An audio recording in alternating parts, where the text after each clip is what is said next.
Hi guys, and welcome to yet another review, this time the TANCHJIM Ola, the bass edition. This is, in essence, basically a retuned Ola in an attempt to, I'm not going to say correct, because the premise of the Ola was very clear. The idea was to make a very neutral sounding IEM that had mids as its central focus, as its main focus. However, one thing is neutral, one thing is to be lean and lacking. And the Ola, although it was amazing in terms of its mids presentation, the very early roll off of the bass, very much like is the case of the Etymotic earphones, actually made the sound or actually took away from a more realistic and correct reproduction of sound, rendering a lot of genres very thin sounding. Excuse me. And that's not really doing their justice to what I think their idea was. I mean, one thing is the etymotics, which are able to be deeply inserted and then somehow make up for that bass deficiency, let's put it that way, or bass leanness, by balancing things out and being able to then give the right amount and the right quantity to allow the reproduction or the playback of music to be faithful. Another thing is to actually not be able to insert it properly, which is the case of the Ola. The Ola doesn't exactly have a shell which screams easy to use or easy to put in your ear. This is an Ola, just for those of you that don't know, and this is kind of a characteristic of TANCHJIM. They always have a tendency of making these weird shaped IEMs. I can understand that they focus on acoustically trying to have it as correct as possible, but then the shape doesn't help, and the Ola is no exception. It just doesn't fit very nicely, short stem. Anyway, this is the bass edition, as I was saying. Box, the usual TANCHJIM affair, simple. For the price, very acceptable. I mean, we're talking about $45. The IEM scam sitting over there, obviously. And then inside, excuse me, the cable, which is not a bad cable. This one is the mic version, so unfortunately I won't be using this cable, because I actually use these cables on other IEMs. On the Ola itself, it doesn't help with the fit, honestly. And then inside here we have the usual tips and some paperwork, and we have these spacers which they've included, which are precisely to help with that fit issue. It's nice to see that they've actually taken care of that.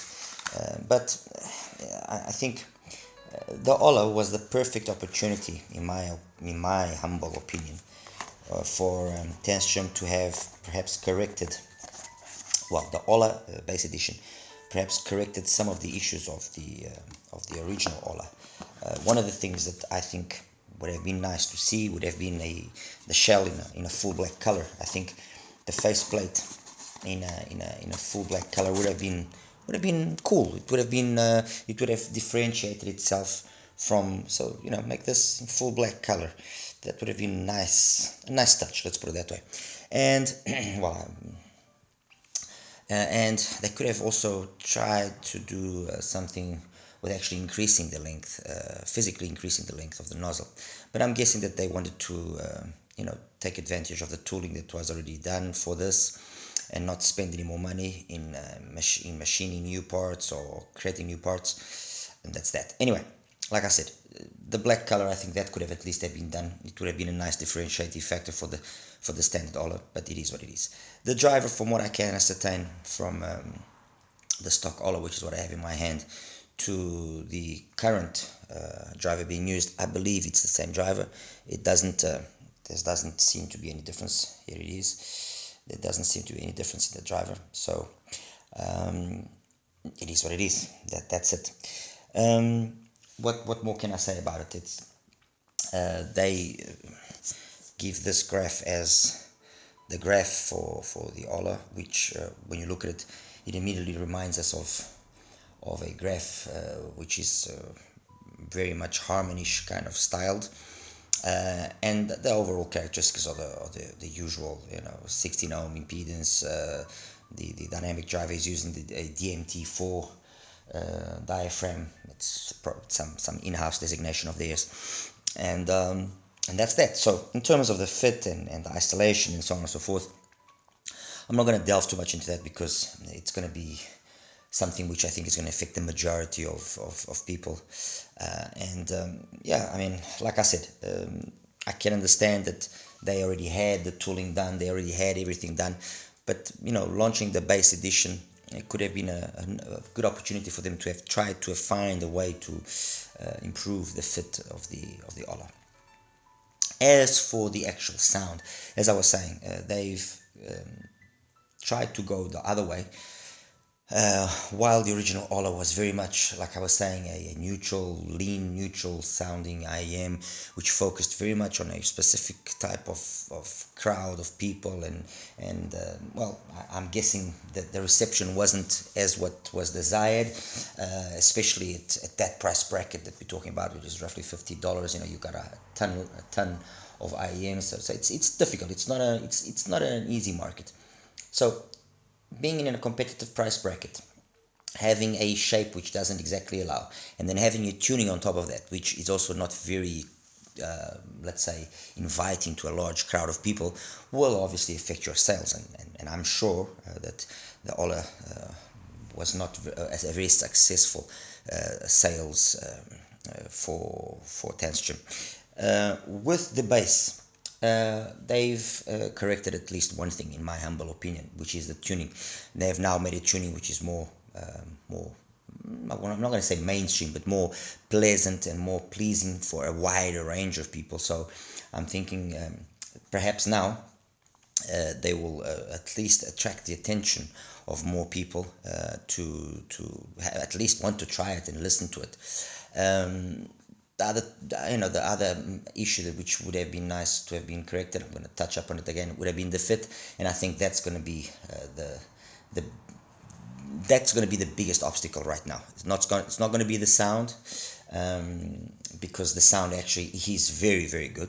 I have to say that the sound is very good, but it's the fit, and it's a pity because I'm a big fan. I'm a big TANCHJIM fanboy. I love the Oxygen, I love the 100-2021. Even the original Ola, I liked it for what it was. I retuned it to give it a little bit more bass, and it became perfect for me then. The Zero, I think it's an amazing little IEM as well, very nice. The Tanya goes without saying.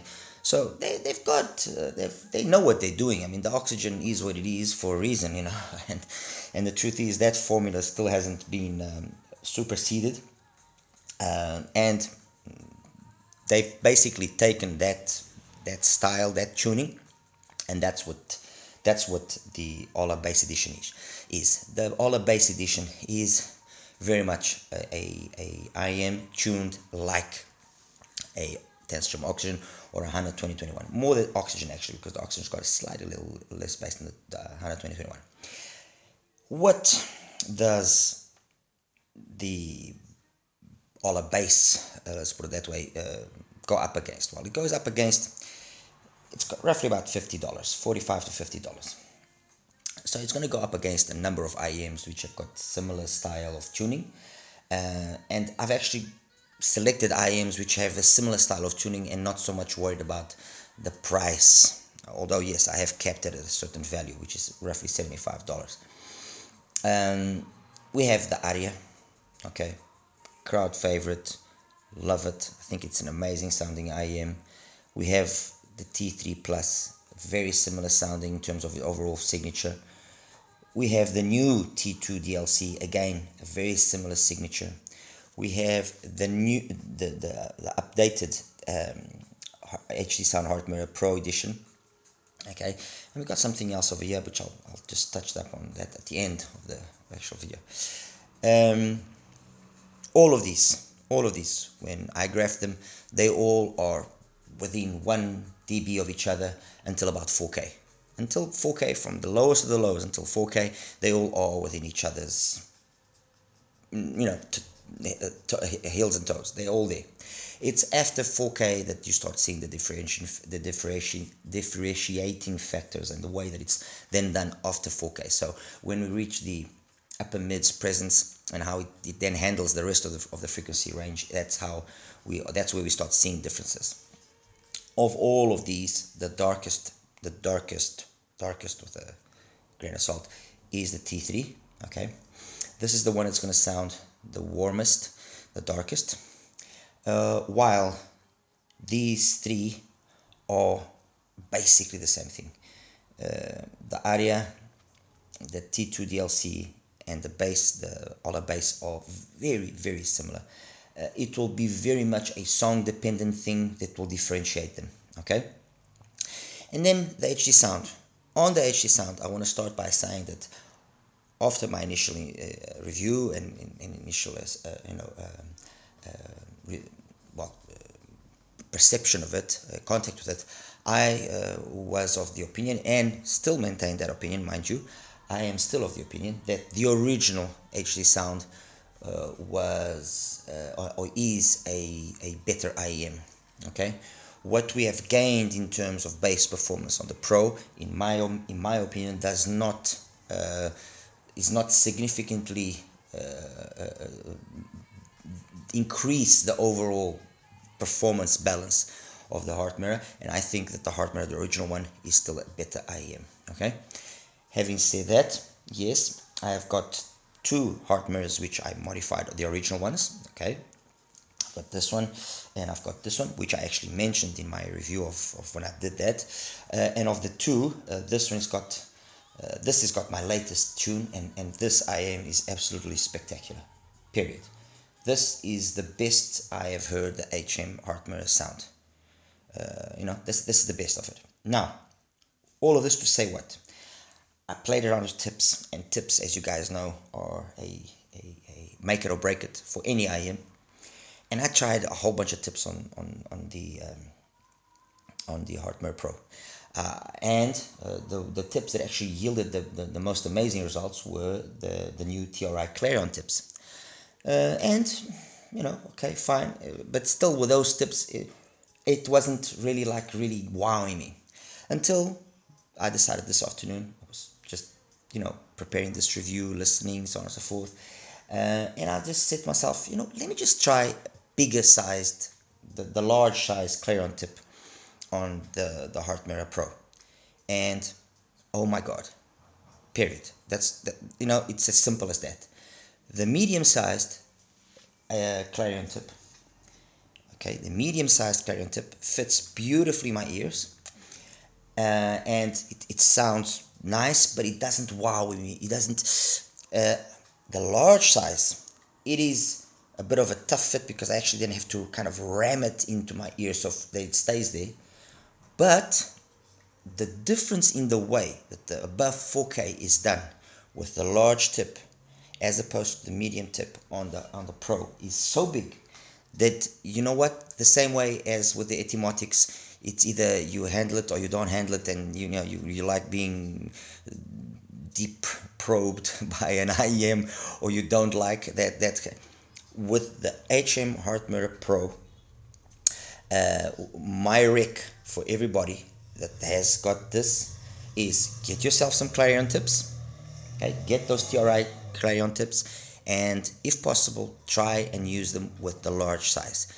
In the graph section afterwards, I'll show you what I mean, and you will not believe how different the sound is. And I really was surprised. I honestly, you learn something every day, and I honestly was very surprised. I was not expecting there to be such a significant difference. Anyway, enough of all of this talking and blah blah blah blah blah. On to the bass, the Ola bass.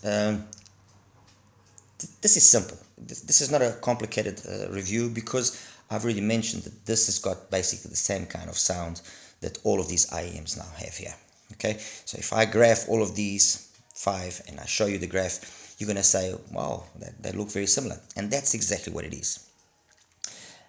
There is differences obviously in the bass. The bass here is probably the one that's the darkest more, okay, while the bass on the Aria, in my opinion, is nice and clean. On the T2, again, nice and clean. On the on the Ola bass, nice and clean, and on the HM as well, nice and clean. Which of them is the cleanest? Tough one, really tough one. I would probably say that the T2 edges them out, edges the others slightly, and these three are in just a point or two behind. Okay, but the differences are minimal. All right, mids, every single one of them does mids beautifully. It's as simple as that.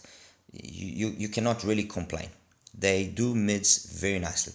The way in which the sub bass marries the mid bass and marries the mids, in every one of them, it's done beautifully. The upper mids is where you start seeing differences, like I said. And out of all of these, the upper mids that I think are the most well projected, the most well executed, are the upper mids of the T2, the Ola bass, and the Aria. Okay, the upper mids of the T3 and of the HM Pro are slightly behind. Okay, they're slightly closed down. These three, they've got the right amount of openness, the right amount of brightness, the right amount of energy to give give vocals the fair reproduction. For example, when I hear, let me show you.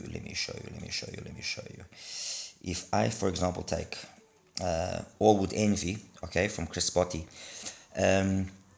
you hear it on the Aria, you hear it on the Ola, you hear it on the T2, you hear it on the HM. Sorry, you hear it on the T2, on the Ola, and on the Aria. It's clean, open, nicely detailed, just spot on. You hear it on the T3 and on the HM Pro. It's also clean, it's also detailed, but it's just a little bit darker. It's just a step below. Okay, not a bad thing. I'm just trying to explain more or less what it is that the mids of the Ola are. Another one, for example, let me see, She's in Love, by Peter White. Again, in the Aria, in the T2 DLC, in the Ola bass, this guitar that you hear, it just comes across with the right amount of crispness. It's perfect. Honestly, it is very, very good. On the T3 and on the HM Pro, it's good. It's really good. But when you compare with the others, you notice the difference. It's just a little bit less. His voice as well. It just you gotta listen to it. Honestly, you gotta listen to it. Okay, if you do have some of these IEMs, you have to listen to actually see what I'm trying to say. Holding On from Gregory Porter, the same thing. Although with him, you don't notice this difference so much. Okay. Tequila Moon from Jesse J, again, or Twilight from Brian Simpson. Actually, Twilight from Brian Simpson. Again, you notice that little twinkly, that this the symbols, that cleanliness, everything there. You notice it very nicely on the Ola bass, very nice on the T2, very nice on the Aria. The T3 and the HM Pro just slightly behind, just a little bit behind. Okay. Chemistry of Love, another one from Michael Franks. These three, Aria, Ola bass, T2, everything it just comes across very, very clean, very clean. On the T3 and on the HM Pro, again the same situation. It's just slightly more laid back. Okay. Again, let me just clarify, it's not bad. I'm not saying it's bad that it does it that way. I'm just trying to show you guys what the Ola bass is about. Okay. Actually, out of all of these IMs, the one that, at least graphically in my rig, shows the most energy at the upper mids presence area is actually the Ola bass. When you listen to it, it's not exactly the case, you know. I mean, my graph compared to the stock graph is it's different. It's not the same thing. You know, okay, different rigs, different setups. I agree with that. But the truth is, my rig, I've measured hundreds of IEMs, and I've gotten readings which are very close to factory readings. I've got readings which are very close to other reviewers' readings. And for some reason, well, I haven't seen any readings of the Ola bass by anybody else, to be honest. But for some reason, with regards to the Ola bass, my readings are quite different to the readings that the factory gives. Let me see here another song that would actually a completely different song, Violence from Tupac, a song that some of you know that HBB likes using, and I actually started using the song as well, because it's true that that initial bass drone that it had, well, the actual, it's always there. It showcases very well an IEM's capability to reproduce the lower frequencies. And the Ola bass does it very nicely. It doesn't lack any weight on it. You know, it's probably one of the few songs where on the original HM compared to the HM Pro, you will see that the HM Pro does have that extra energy needed to really showcase that song better, and the original Heart Mirror there loses out. But talking about the Ola Pro, it does the song, in my opinion, beautifully, really well. I mean, no real difficulty in handling on portraying it, you know, nicely. Oh, In a Sentimental Mood by Cecile Norby, one of my favorite songs to hear and to compare IEMs by. Look, it's a song that obviously, not being a busy song, being quite simple,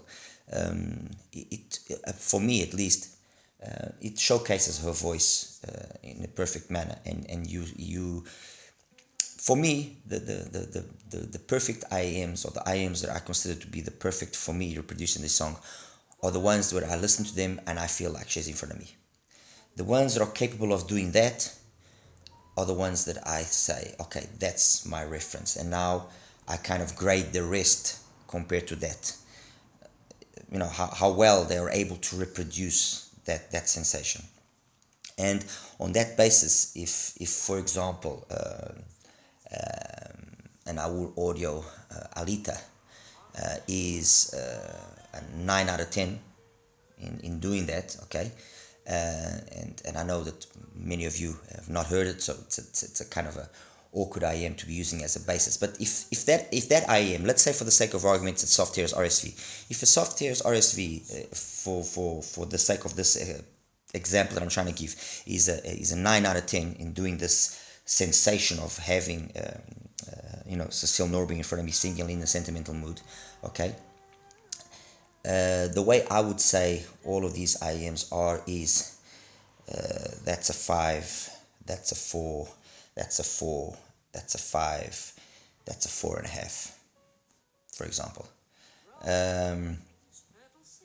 And for me, in my books, and considering the price that we're talking about here, that's pretty respectable. The majority of the IEMs, you know, that I have don't go much above 5. And when they do go above 5, the jump in price is significant.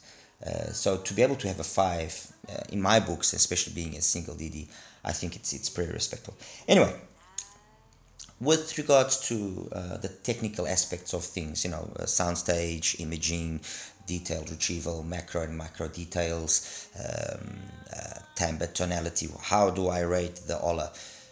For me, it's fine, it's perfect. It does it very nicely. Its soundstage is pretty wide. Imaging, I think, will be the better trait. Compared to the rest, I would still say soundstage, definitely the Aria and the T2.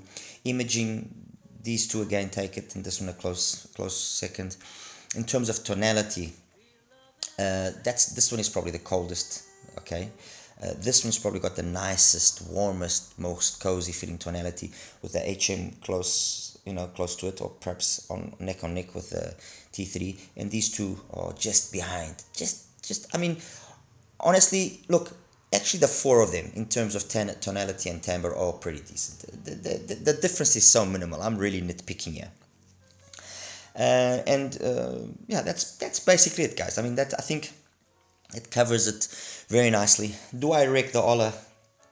It's a tough one again, because I mean, if you have an Aria, you're not really going to get much by getting this. If you have a T3, yeah, okay, fine, maybe it would make sense. If you have a T2, definitely not, doesn't make sense getting the Ola. If you have if you recently acquired the HM Pro, again, doesn't really make sense to get the Ola. I mean, these have got this, and these three have got amazing fit.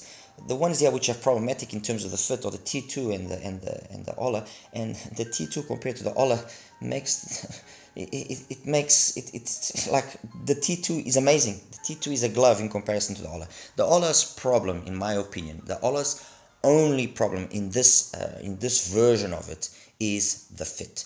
The sound, they've nailed it, perfect, done deal, nice. The sound this is what it should have been from the beginning. This is what TANCHJIM should have done in the beginning. Period. Okay? If you are in this price bracket, you want something that will sell well. That you don't want to go too crazy. You have the occasional ones which are lucky, like the case of the 7Hz Zero. But at this price bracket, you want something that will please a lot of people, that will play well, and that's it. Don't overcomplicate things. This, in terms of sound, amazing. Perfect. It's done deal. The problem here is the fit, and I hope that when they run out of shells and they launch a new substitution for the Ola, they would at least maintain the sound of this. And it actually wouldn't be a very difficult thing to do, because the way that the shell has been constructed, the IEM, the whole thing just basically sits in this front thing. So it would just be a question of redesigning this part here, okay, with a slightly longer nozzle, and then doing the necessary adjustments to make sure that the sound is basically the same as it is now.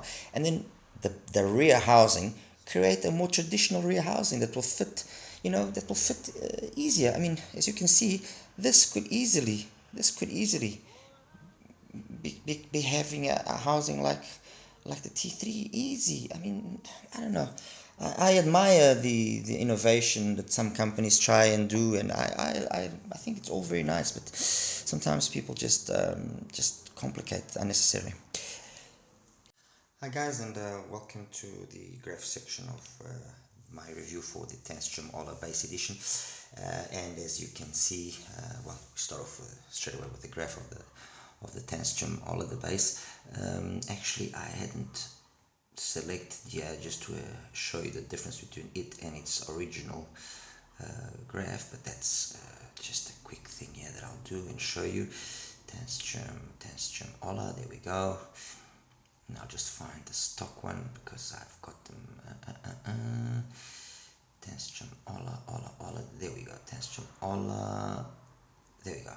Okay, so that's the graph of the original TANCHJIM Ola in the red, and as you can see, this is what I mentioned about it being very light in the base.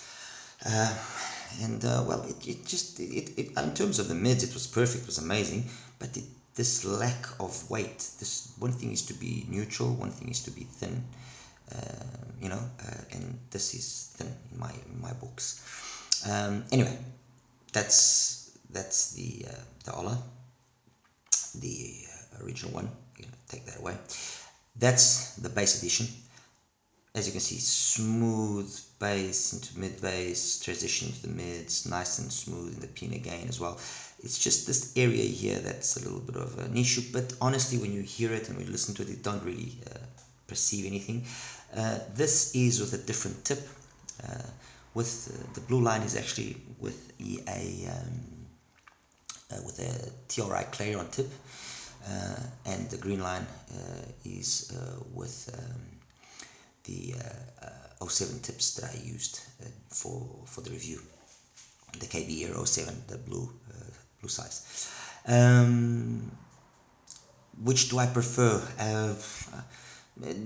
Honestly, the difference was not enough for me to be able to have a preference. I just left it with the KB Air just for the sake of I just enjoy the fit of that tip more.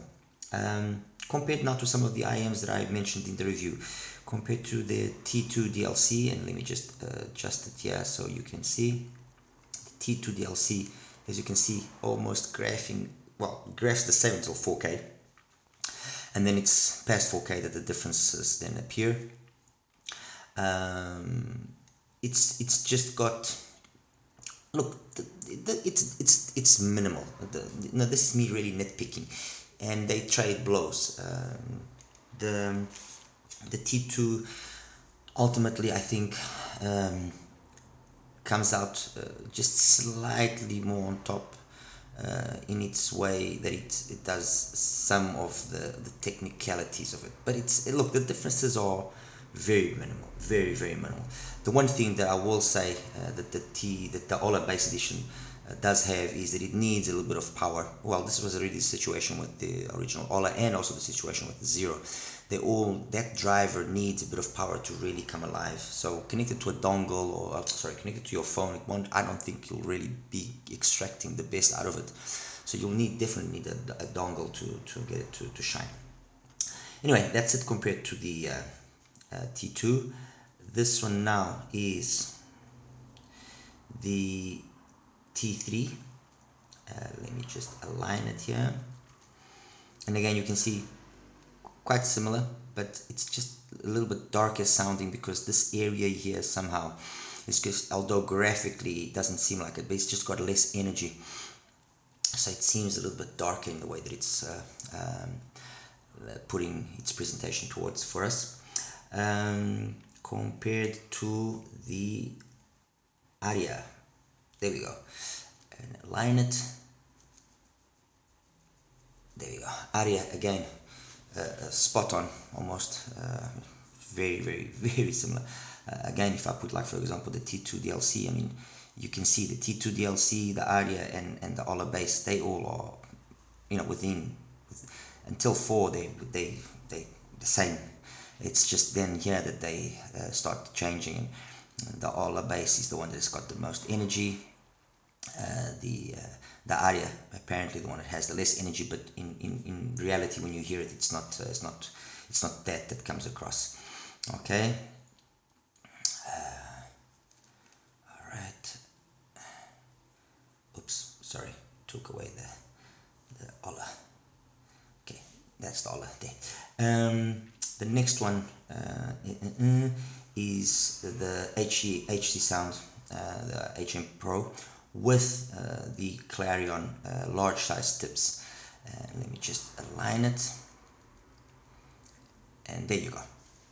And again, the similarities are very big, but it just sounds not as clean as the Ola bass. And if again I put the T2 and actually compare to the T2, that's just the T2 and the HM with the Clarion tips.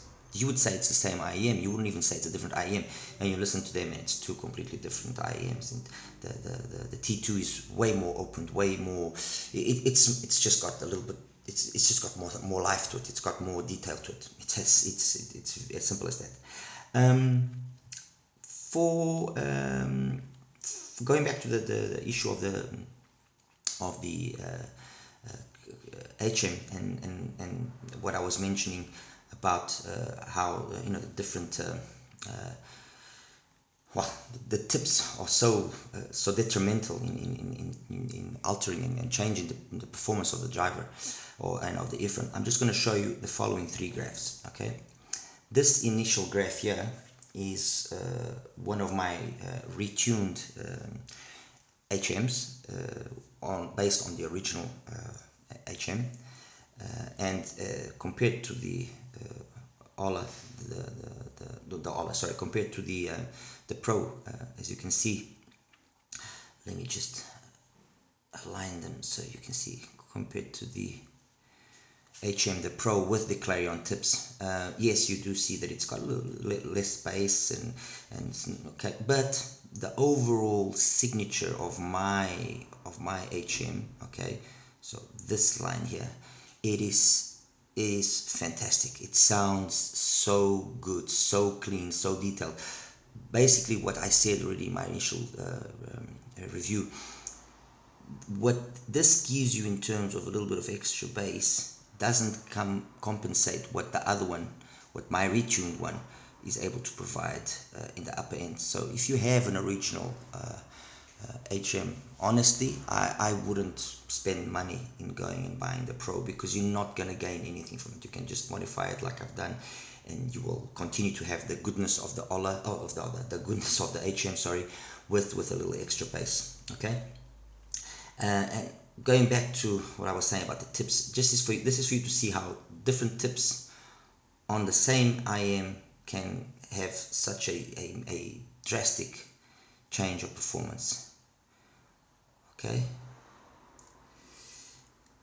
all I've done here is just changed the tips. It's always the same IM, and I've just changed the tips, and that's the differences that you get in performance. So my friends, it's true, more so than cables, tips will drastically change the performance of an IM. You would never in your wildest dreams say that these three graphs are belonging to the same IM. Anyway guys, that's it. As I said, Ola bass, nice IM, well executed in terms of sound wise. The problem remains is the way that the shell fits. If you don't have anything and you really are willing to try something completely different, I would say yes, fine, go ahead, get it. But I think you'd be better well off getting a T2 DLC, getting even an HM Pro, getting an Aria. Contrary to what people might think, yes, things are improving, but we've reached a point where the improvements are not as significant as one would think, and we just have to see and just have to be a little bit aware of certain situations, like the latest Oracle Mark II. I've heard more than one person saying that it's been a step backwards. So the wheel has been invented. It's just now how we embellish the wheel that we can change, but it's still round. We're not going to make it more round, or That's it, guys. As always, like and subscribe. Any questions, please ask away. Thank you.